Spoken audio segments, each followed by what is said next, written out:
Salut à tous, bienvenue sur le channel YouTube Esway Bac Edu.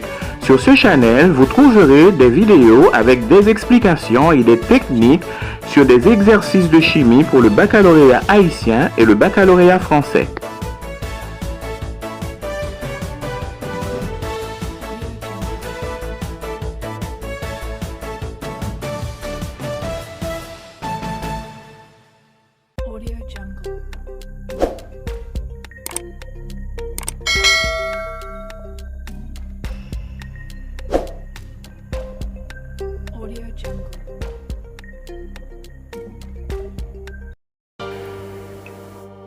Notion de polymérisation, qui est une notion très importante.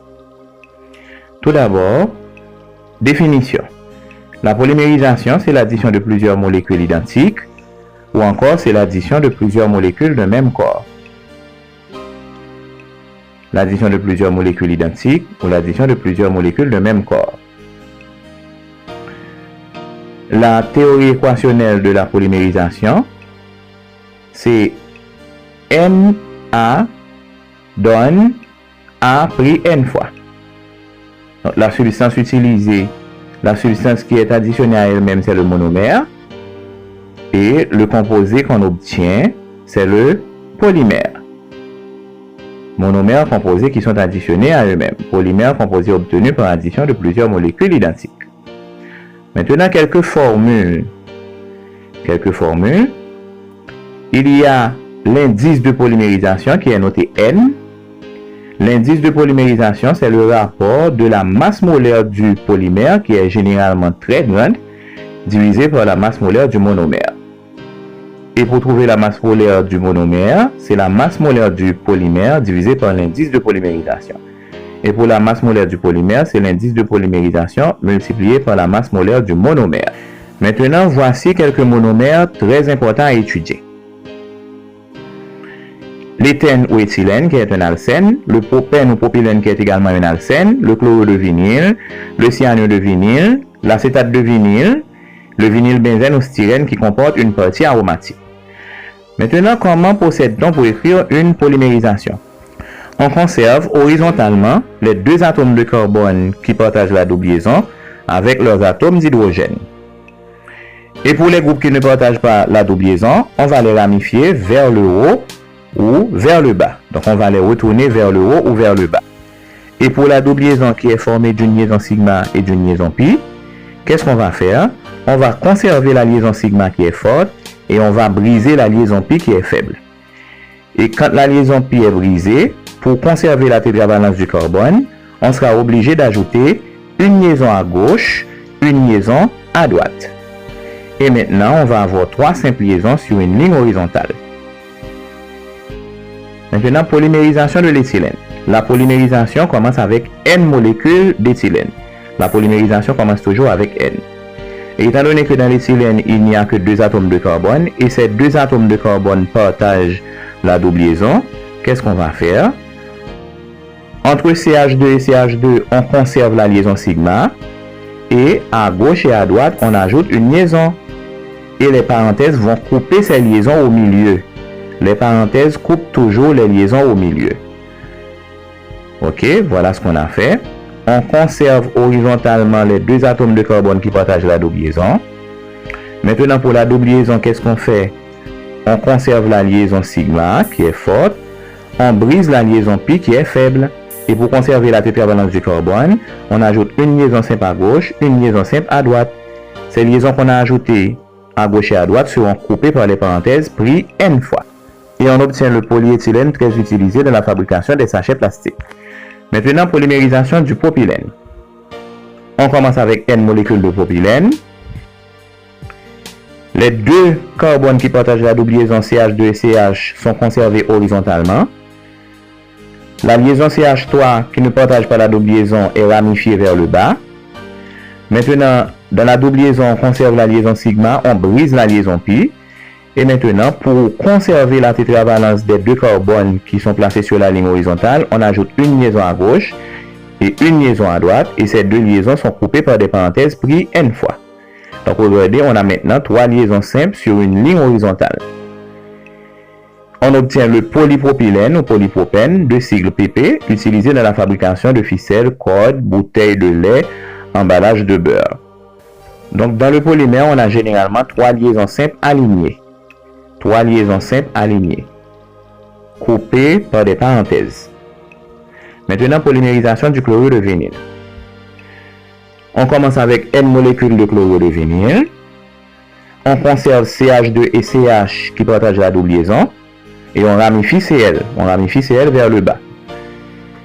Donc, dans la double liaison, on conserve la liaison sigma. Et on brise la liaison pi. Et pour conserver la tétravalence du carbone, on ajoute une liaison à gauche et une liaison à droite. Les liaisons qu'on a ajoutées à gauche et à droite sont coupées par des parenthèses pris n fois. N'oubliez pas que les liaisons simples qu'on a ajoutées aux extrémités sont toujours coupées par des parenthèses pris n fois. Et on obtient le polychlorure de vinyle, mieux connu sous le nom de PVC, utilisé dans la fabrication des tuyaux, des isolants, des câbles électriques. Donc n'oubliez pas, il y a toujours 3 liaisons simples sur une ligne horizontale.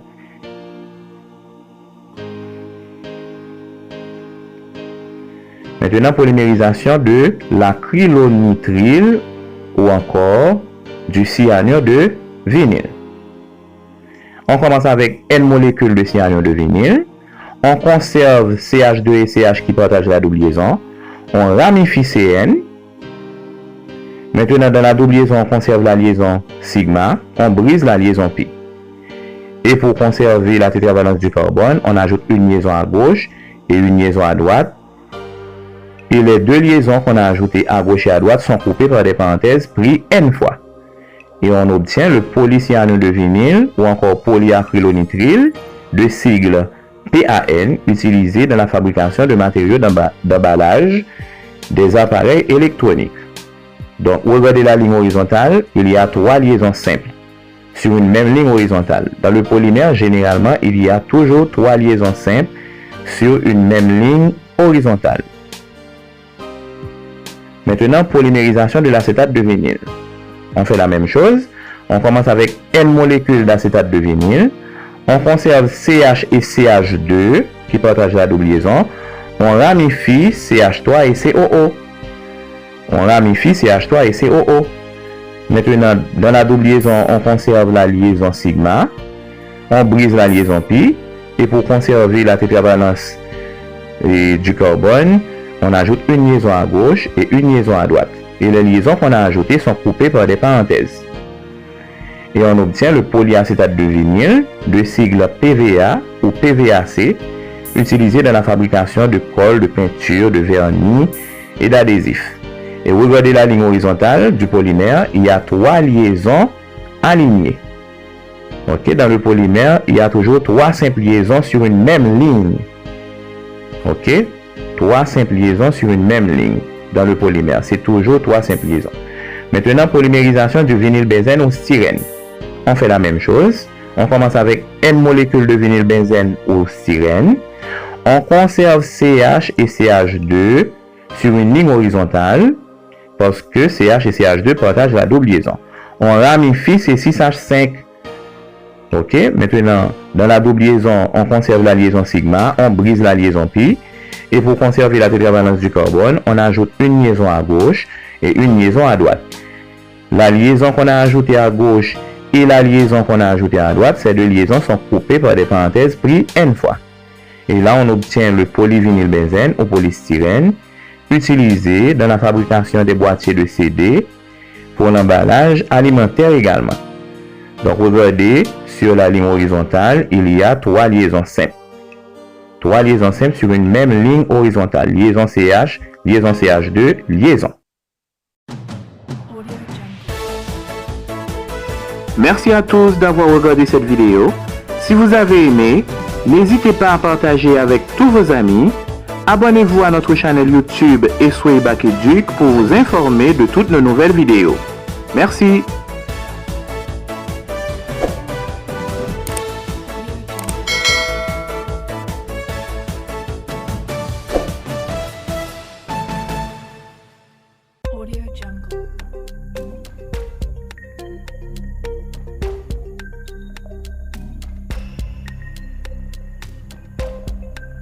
Audio Jungle.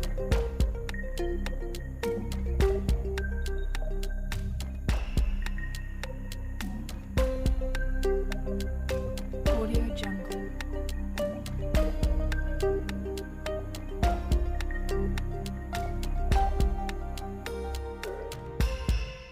Audio Jungle. Audio Jungle.